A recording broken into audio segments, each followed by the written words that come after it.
આમ તો દુઃખી મને રાજીનામું આપું છું. 1970-71થી પાર્ટીના કાર્યકર તરીકે 53 વર્ષ સુધી પાર્ટીની સેવા કરી હોય અને જ્યારે પાર્ટીની અંદર એટલા બધા અસંખ્ય કાર્યકર્તાઓ છે જેનું કોઈ માપ નથી, આ વિચારધારાવાળા કાર્યકર્તાઓ છે અહીંયા આ પાર્ટીની અંદર, તારું પાર્ટીની એવી તો શું જરૂર પડી કે આયાથી કાર્યકર્તાઓને મૂકવા પડ્યા? અને જે મૂળગામી કાર્યકર્તાઓ છું, મૂળ વિચારધારાવાળા કાર્યકર્તાઓ છું, એનું ભવિષ્ય શું? અને એટલા માટે મેં પાર્ટીમાંથી રાજીનામું આપવાનું ખૂબ મનોમંથનના અંતે વિચાર્યું છે. પાર્ટીની અંદર 1995થી હું પણ ટિકિટ માગું છું. છેલ્લા 8 ટર્મથી મેં ટિકિટ માગી છે, પણ પાર્ટીએ નેક્સ્ટ કરી અને ક્યારેય અમારી કિંમત કરી નથી.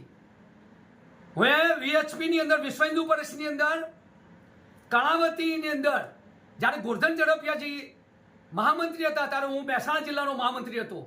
તમને નવે લાગશે, આખા ગુજરાતની દુર્ગાવાહિનીનો કેમ્પ રતનકોટની અંદર મેં કર્યો.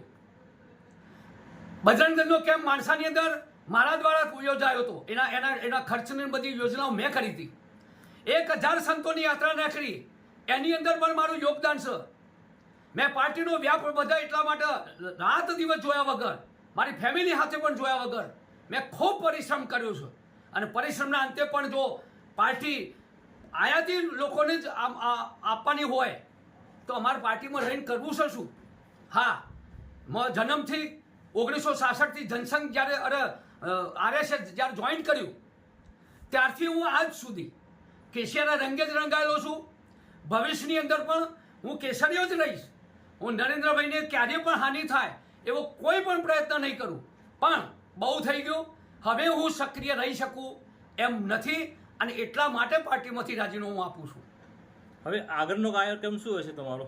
આગળનો કાર્યક્રમ બસ સમાજ સેવા કરવાની. કોઈ પાર્ટીની અંદર હોય એવું જરૂરી નથી. હું તો ભારતીય જનતા પાર્ટીનો જનસંઘનો નિષ્ઠાવાન કાર્યકર્તા છું. એટલે મારે કોઈ બીજી પાર્ટીમાં જવાનો ક્યારેય પણ મનમાં સંકલ્પ નથી.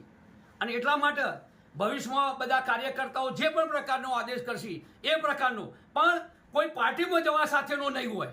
હું માત્ર ને માત્ર ભારતીય જનતા પાર્ટીના કેસરિયાને જ વરાયેલો છું અને વરાયેલો જિંદગીના છેલ્લા બુંદ સુધી રહીશ.